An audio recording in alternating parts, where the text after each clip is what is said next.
Bismillahirrahmanirrahim. Assalamualaikum warahmatullahi wabarakatuh. Bismillah, alhamdulillahi ala ni'amihil azimah wa atayahul jazimah. Asyhadu an la ilaha illallah wahdahu la syarikalah. Syahadatan tunji qailaha min ahwali yaumil qiyamah. Wa asyhadu anna Muhammadan abduhu wa rasuluh la nabiyya ba'dah.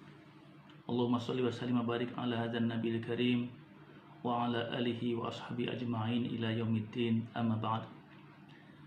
A'udzu billahi minasy syaithanir rajim. Subhanalladzi asra bi 'abdihi laila minal masjidil haram ila masjidil aqsa alladzi barakna haulahu linuriyahu min ayatina innahu huwas samiul basir. Shadaqallahul azim. Para mahasiswa, rekan-rekan tutor ma'had, dan juga segenap pemirsa yang dirahmati dan dimuliakan oleh Allah Subhanahu wa taala. Pada kesempatan kajian Sabtu malam hari ini,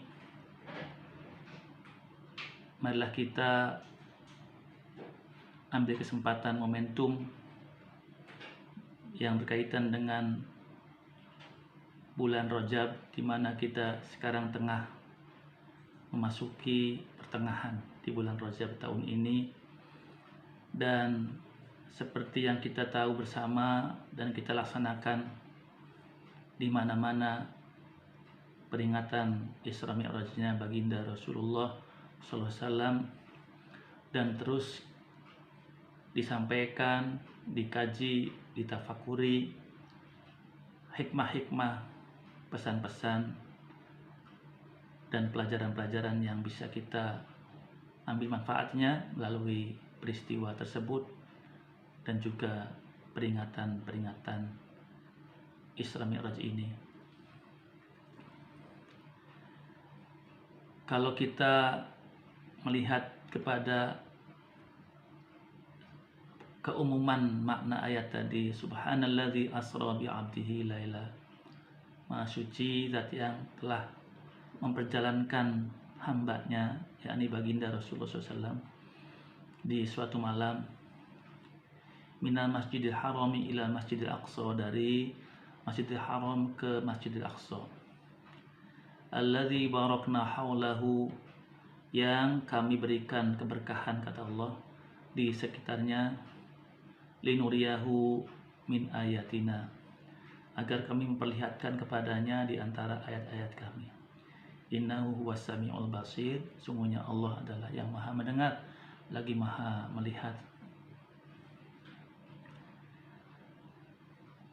Tentu kita semua umat Islam sejak dahulu sampai hari ini terus mengkaji dan mendalami, menghayati apa pesan-pesan apa, nilai-nilai apa yang bisa kita raih, kita ambil dari peringatan peristiwa ini, dari peristiwanya tersebut, dan juga pelaksanaan peringatannya tentunya. Maka kita bisa menemukan banyak hal, termasuk juga refleksi yang bisa kita raih. Meskipun kita tahu sudah banyak yang kita simak, kita dengarkan dari sejarah-sejarah, dari peristiwa-peristiwa itu di dalam kitab, kisah-kisah itu sudah kita sering dengar. Dan saya tidak terlalu akan bicarakan itu. Saya akan sedikit mengkaji tentang sisi lain atau hikmah yang bisa kita ambil maknanya pada sore hari ini. Kalau kita mengamati peristiwa ini, maka terjadinya adalah pada saat bulan Rajab, kurang lebih 1 tahun sebelum beliau hijrah ke Madinah. Dan sebelumnya ada peristiwa yang sangat besar, yaitu Rasulullah ditinggal wafat oleh pamannya dan juga oleh istrinya, istri Khadijah. orang yang selama ini senantiasa mendampingi beliau di dalam perjuangannya. Mudah-mudahan kemuliaan bagi para mujahid Rasulullah tersebut, dan kita mendapatkan barokah dari pengkajian dan dari kecintaan kita kepada beliau semua. Rekan-rekan para mahasiswa, sudah ribuan tulisan, ribuan lembar bicarakan tentang hikmah peristiwa dan hikmah Isra Mi'raj ini, dan kita juga menyadari bahwa sejauh itu pun masih belum cukup untuk mengambil makna yang seluas-luasnya dari peristiwa tersebut. Peristiwa Isra Mi'raj ini kita mungkin hanya mengambil satu hikmah saja, satu sudut pandang saja, atau satu makna dan pesan yang bisa kita ambil. Kalau kita merujuk kepada hadis Rasulullah SAW, Rojabu syahrullah, Rojab adalah bulannya Allah. Wa sya'banu syahri, bulan Sya'ban adalah bulanku. Wa ramadhanu syahru ummati, dan bulan Ramadan adalah bulan umatku. Jadi ini syahrullah, bulannya Allah. Nanti Sya'ban bulannya Rasulullah, dan Ramadan adalah bulannya umat, bulannya kita sekalian. Jadi ini seperti ada pesan yang berurutan, beriringan, relevan dengan juga riwayat lagi yang mengatakan Syahrul Rajab litathhiril badan, bulan Rajab adalah untuk membersihkan jasmani, badan kita, indera kita. Wa syahru Sya'ban litathhiril qalb, bulan Sya'ban untuk membersihkan hati dari segala keburukannya, dari segala kekotorannya, dari segala kesalahan-kesalahan hati. Dan wa syahrul Ramadan litathhirir ruh, bulan Ramadan adalah untuk membersihkan rohani. Jadi tampaknya hadis ini memberikan penerangan tentang ada step, ada tahapan dalam rangka meraih kemuliaan Ramadan. Utamanya adalah nantinya pada memperoleh bertemu dengan malam Al-Qadar, Lailatul Qadar. Ini beriringan atau terlebih dahulu diawali dengan membersihkan jasmani, lalu membersihkan jiwa, bersihkan hati, dan kemudian bersihkan rohani. Jadi pendidikan spiritual yang bertahap dan ada hierarkisnya yang sistematis. Keterangan lain mengatakan bahwa bulan Rajab itu bulan menyiapkan lahan dan menanam. Dan bulan Sya'ban itu adalah untuk kesempatan bulan memelihara tanaman itu, sedangkan Ramadan adalah bulan panen, bahkan panen raya. Tentu kalau panen itu lebih banyak hasilnya daripada yang kita tanam. Satu biji misalnya padi itu kita tanam akan melahirkan 7 cabang, dan setiap cabang akan melahirkan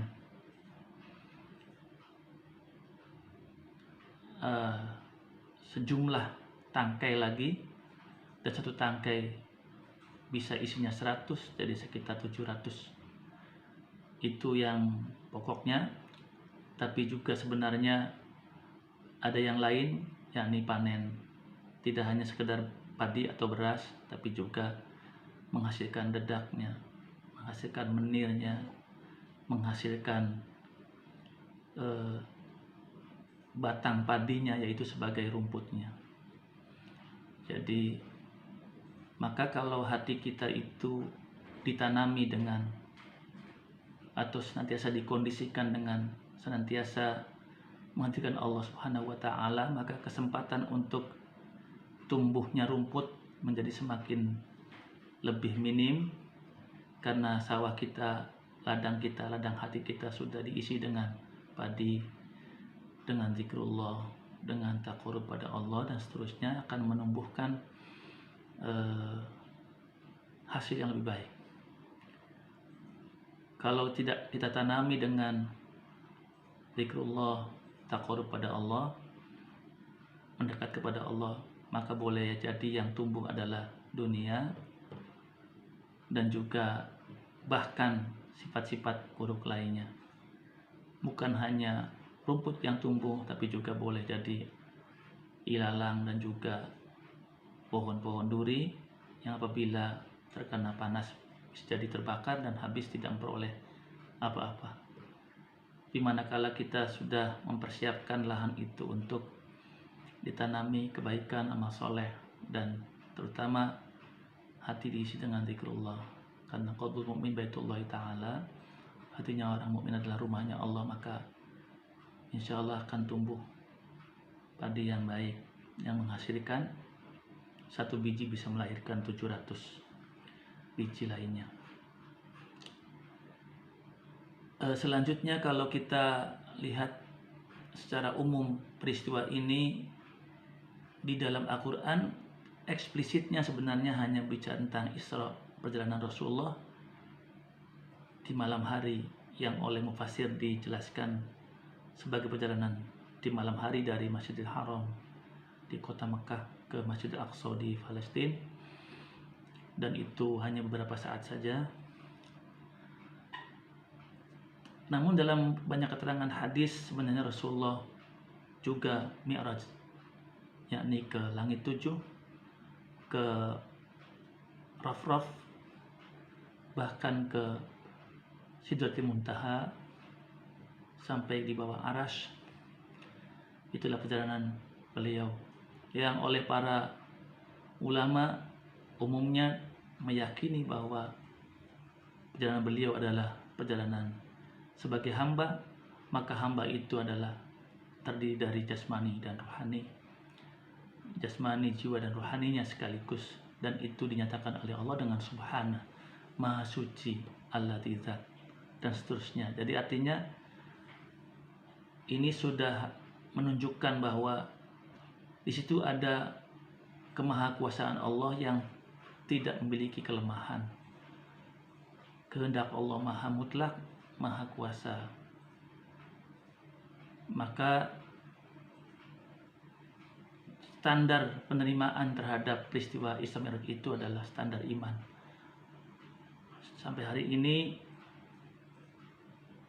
ilmu pengetahuan boleh jadi belum mampu untuk menjelaskan secara tepat tentang bagaimana hal itu terjadi. Dan saya punya pandangan bahwa peristiwa Isra Mi'raj baginda Rasulullah SAW di dalam Al-Quran itu juga sebenarnya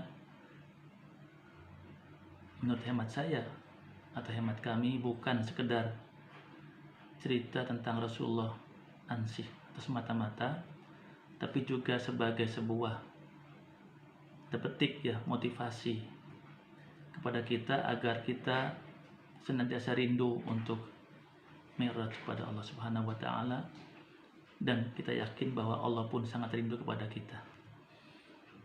Maka kalau baginda SAW itu biruhi wa jasadihi, dengan ruh dan jasadnya, boleh jadi kita bisa kita maknai untuk sementara minimal dengan ruhaninya.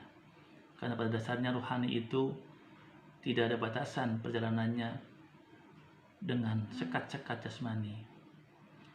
Jadi maka saya memahami ini dengan dua kerangka, yaitu perjalanan Isra sebagai wujud perjalanan seorang khalifah, yang dalam hal ini adalah digambarkan dengan fungsi adamiyah, fungsi keadaman.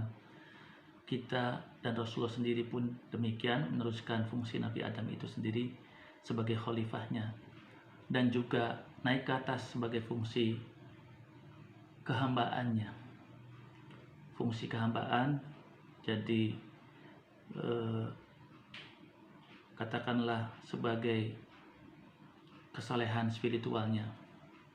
Kalau Isra lebih cenderung pada kesalehan sosial, kesalehan lahiriah, tapi Mi'rajnya lebih pada kesalehan spiritual. Karena itu ini keseimbangan namanya, horizontal dan vertikal, sosial dan spiritual. Tentu nanti ini banyak sekali yang bisa kita gali dari peristiwa Isra-nya sendiri. Nah, di antaranya Rasulullah diperlihatkan dengan banyak peristiwa, dan itu saya kira tidak mungkin kita jelaskan dalam waktu yang sangat singkat ini. Mudah-mudahan suatu saat nanti kita akan bisa berdiskusi tentang hal ini. Saya ingin terlebih dahulu mendiskusikan tentang riwayat pertemuan Rasulullah dengan para nabi, para mursalin di langit-langit, di langit 1, 2, 3 sampai dengan 7. Ini agar kita melihat sisi apa yang, kalau sisi spiritualnya sudah pasti, namun sisi lahiriahnya bisa kita ambil untuk membangun keilmuan kita di IAIN Cirebon ini, dalam rangka juga relevansinya dengan menaikkan status kita atau naiknya status kita menjadi UIN. Kita tahu, kita semua juga mendengar bahwa Rasulullah di langit 1 bertemu dengan Nabiullah Adam alaihissalam, di langit 2 bertemu dengan Nabi Yahya, Nabi Isa, di langit 3 beliau bertemu dengan Nabi Yusuf alaihissalam, dan di langit 4 bertemu dengan Nabi Idris alaihissalam, di langit 5 bertemu dengan Nabi Harun, di langit 6 beliau bertemu dengan Nabi Musa, dan di langit 7 bertemu dengan Nabiullah Ibrahim alaihissalam. Apa hubungannya dengan peristiwa ini dengan pemuan akademik kita? Yang jelas bahwa beliau itu berjalan tidak sendirian, juga ada kendaraannya, konon namanya Buraq, yang berjalan sejauh pandangan mata, dan juga disertai oleh malaikat yang mulia, malaikat Jibril Mikail. Ada yang mengatakan Jibril Mikail, Israfil, Israel, yang menyertai beliau, mendampingi beliau. Ini bisa kita maknai bahwa kehidupan kita ini dalam rangka perjalanan kita baik sosial maupun spiritual, kita harus memberdayakan fungsi-fungsi ini, fungsi Jibriliyah, fungsi Mikailiyah, fungsi Israfiliyah dan Israiliyahnya, karena beliau adalah malaikat-malaikat mulia yang hadir bersama kita, mempersiapkan kita benar-benar menjadi hamba Allah yang bisa bertemu dengannya. Pertemuan seperti apa? Tentu ini sangat luas kajiannya, sangat membutuhkan pendalaman yang lebih serius dari sekedar sebuah kuliah seperti ini, atau semacam kultum, atau semacam apa, hanya selayang pandang saja. Itu harus lebih serius, lebih akademik lagi. Lalu sistem-sistem apa yang bisa kita bangun dalam rangka memerankan fungsi Jibriliyah ini? Suasana semangat akademik dan spiritual dan lainnya seperti apa yang akan menggambarkan fungsi Jibriliyah, sekaligus juga Mikailiyah, Israfiliyah, Israiliyahnya, di mana kalau dengan para nabi saja kita sulit misalnya bertemu, apalagi dengan para malaikat, lebih-lebih dengan Allah Subhanahu wa Ta'ala. Umumnya kita mungkin menganggap enteng masalah ini. Ketemu Allah itu seperti hal yang ya sudahlah, nanti aja akan ketemu gitu, seperti hal yang sederhana. Padahal di dunianya berisra mi'raj aja tidak ada gitu. Pikiran untuk berisra mi'raj untuk diri kita aja tidak ada. Lalu untuk ditemani oleh para malaikat aja tidak. Fungsi-fungsi malakiyah yang mana yang bisa kita ambil untuk perjalanan kita ini, baik secara sosial, secara horizontal maupun secara vertikal, secara spiritual, itu fungsi kekhalifahan sekaligus fungsi kehambaan ini. Yang figurnya yang paling ideal kalau kekhalifahan. Digambarkan ini ja'ilun fil ardi khalifah, yakni maksudnya Nabi Adam, dan kita adalah anak turunan beliau. Dan juga kalau abad itu dalam hal ini adalah baginda Rasulullah SAW yang memiliki ini namanya Muhammad dan Ahmad. Muhammad pribadi beliau sangat terpuji, dan Ahmad yang lebih terpuji atau yang terus-terus di dalam batinnya memuji Allah Subhanahu wa taala. Lahiriahnya senantiasa berusaha yang menjadi yang terbaik. Lalu malaikat itu mendampingi, melakukan pendampingan dan pembimbingan. Nanti saya menjawab pertanyaan-pertanyaan Rasulullah, menjelaskannya. Lebih dari itu ternyata Rasulullah juga bertemu dengan para nabi. Meski secara umum Rasulullah itu dikatakan Sayyidul Mursalin, Sayyidul Anbiya al-Mursalin, pimpinan dan tuannya para nabi, para mursalin, tetapi nyatanya para nabi itu juga memiliki kekhasan, kelebihan. Ya, jadi ada Allah berikan kemuliaan, kelebihan satu dari yang lainnya. Dan itu para nabi itu juga memberikan semacam motivasi atau nasihat tanda petik kepada Rasulullah, dan juga mendoakan. Semua nabi seperti itu. Misalnya kita tahu di langit pertama ketemu dengan Nabi Adam dan seterusnya tadi sampaikan. Beliau semua para nabi ini mendoakan, memberikan saran dan doa. Lalu kalau kita ini hendak berisra mi'raj, nabi siapa yang mendampingi kita? Boro-boro nabi, wali siapa yang mendampingi kita? Sementara kita merasa sudah di atas angin gitu. Seakan-akan suatu yang sederhana dan simpel saja gitu.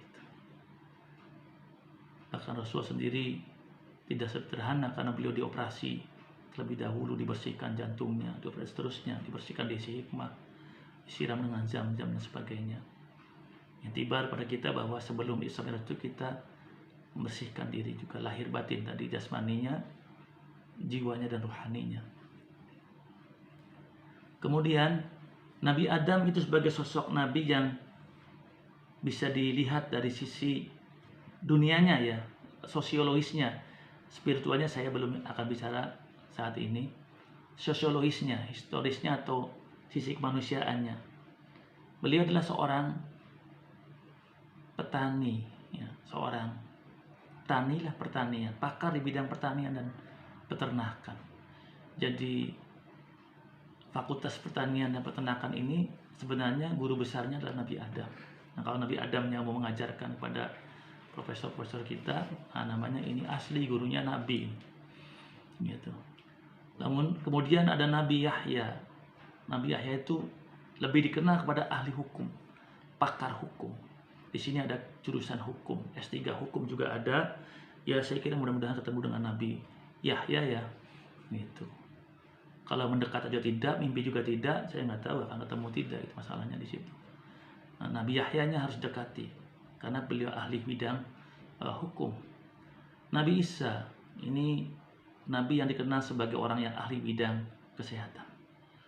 Bahkan beliau itu saking ahlinya, orang mati aja bisa hidup kembali kalau dibutuhkan.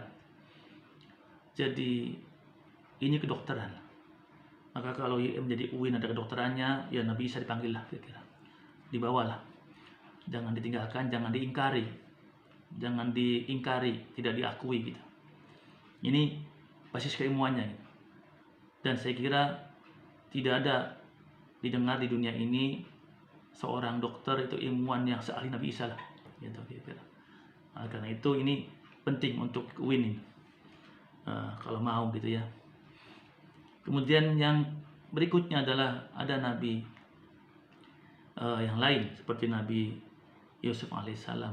Beliau itu orang yang dipenjara sebenarnya ya bertahun-tahun, tetapi ternyata selain ahli ru'yah, ahli mimpi, takbir mimpi, juga begitu keluar dari penjaraan itu, ternyata beliau itu pandai di dalam ketatanegaraan.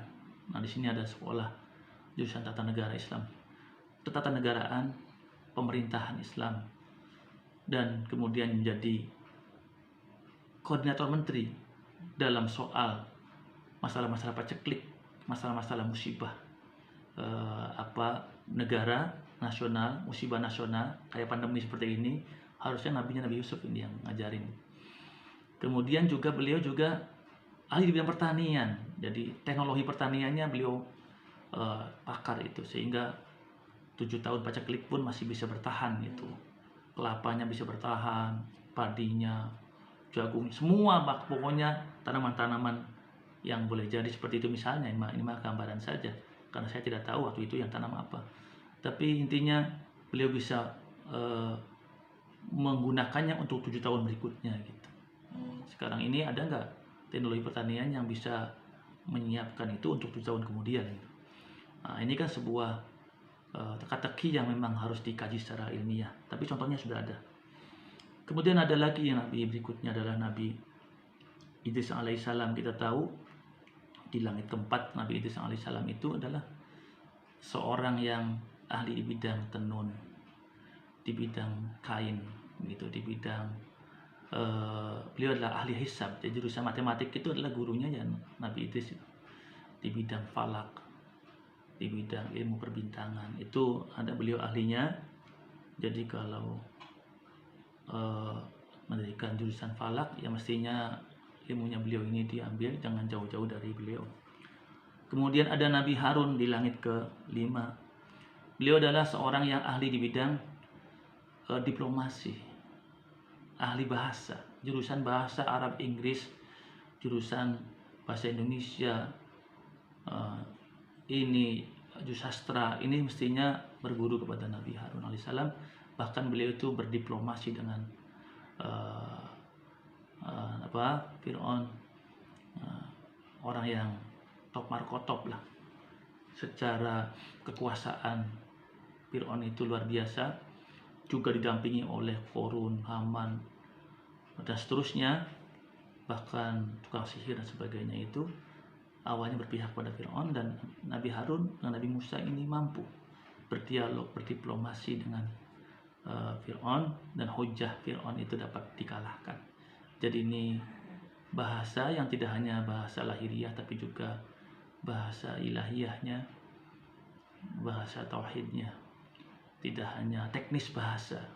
Nah, saya kira jurusan bahasa sekarang ini, sastra dan sebagainya ini harus sudah masuk tidak hanya kepada soal bagaimana suara, bagaimana aswat, bagaimana bahasa itu, tapi juga bagaimana ilmunya, bagaimana maknanya, dan bagaimana rasa kebahasaan, kesastraan, rasa kemanusiaan, dan rasa dimensi ketauhidannya. Tidak mungkin para nabi itu lepas dari dimensi ketauhidan dan kemanusiaan. Kemudian berikutnya adalah ada Nabi Musa alaihissalam, konon di langit ke-6, di mana sebelumnya Nabi itu dulu, Nabi Ibrahim itu langit ke-5, langit ke-6-nya adalah Nabi Musa alaihissalam. Kita tahu beliau adalah jagoan, seorang panglima angkatan perang lah, yang jago sekali. Kalau Kiai suka bercerita tentang Nabi Musa itu, kalau beliau marah itu sampai-sampai rambut yang di badan ini keluar dari baju gitu. Ini nggak tahu ilustrasi yang benar atau tidak, tapi ini gambaran betapa gagahnya, betapa saktinya, betapa dikjayanya Nabi Musa itu, sehingga rambut pun bisa keluar dari baju gitu. Dan waktu Nabi Harun mendapatkan marah dari Nabi Musa karena umatnya itu banyak yang keluar dari iman tauhid, bahkan menyembah patung berhala. Konon Nabi Musa itu mencengkram janggutnya Nabi Harun, dan janggut yang dicengkram itu menjadi putih warnanya, karena genggaman Nabi Musa itu. Zaman sekarang orang sakti nggak ada yang mampu seperti itu, rambut hitam menjadi putih itu tidak ada. Jadi betapa hebatnya Nabi Musa dalam hal ini adalah beliau memimpin pasukan Bani Israel yang sebenarnya adalah masyarakat sipil, bisa menghadapi pasukan Fir'aun, meskipun akhirnya selesainya adalah dengan dikubur di dalam laut gitu. Tapi sebenarnya dari awal sudah banyak peristiwa-peristiwa betapa hebatnya Nabi Musa itu memimpin pasukan, tanda petik ya, Bani Israel. Kemudian yang ketujuh adalah Nabi Ibrahim alaihissalam, seorang nabi yang kita tahu sebagai bapak tauhid, yang uh, saya kira itu adalah sering disebut dengan Millata Ibrahim, ya, induk dari semua agama itu seakan-akan Nabi Ibrahim puncaknya itu. Kemudian juga di mana kita tahu seluruh keturunan para nabi yang sekian banyak ribuan itu semua keluar dari zuriyah Nabi Ibrahim dan lewat Nabi Ishak utamanya. Tapi kini di zaman setelah Rasulullah ini, mulai dari Rasulullah ini, dulu Nabi Ishak sampai Nabi Isa, sekarang dari Nabi Ismail ini lahirlah Rasulullah yang menutup para nabi dan membuka makomat kewalian sampai akhir zaman, yang jumlahnya kurang lebih sama. Para nabi dan rasul itu 124.000, juga para wali juga 124.000 setiap generasinya, dan beberapa wali yang sangat mulia posisinya, kedudukannya adalah harus keluar dari zuriyah Rasulullah SAW, dan itu adalah berarti Bani Ismail ke atasnya itu. Jadi Az-Zabihi Ismailah, Rasulullah tidak menyebutkan Nabi Ibrahim, tapi Az-Zabihi Ismailah, yang disembelih yaitu Nabi Ismail, gitu. Ayahandanya itu, karena beliau merasa kurang sopan kalau ngaku-ngaku sampai Nabi Ibrahim. Itu tawaduknya beliau. Sungguh pun beliau adalah Sayyidul Mursalin.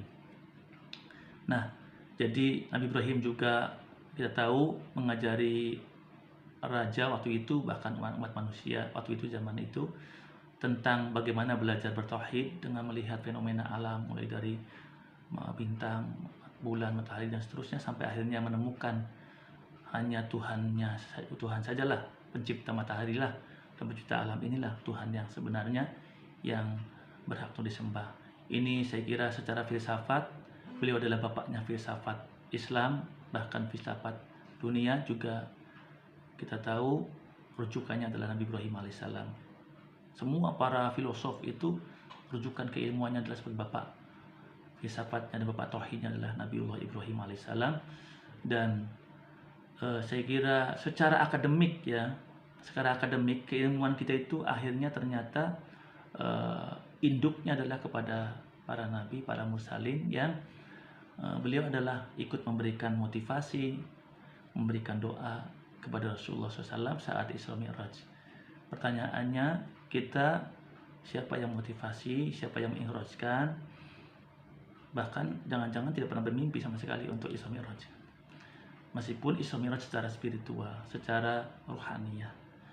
Dan sebagai wujud dari, saya yakin bahwa Allah sangat rindu kepada kita, dan tinggal bagaimana kita benar-benar rindu kepada Allah.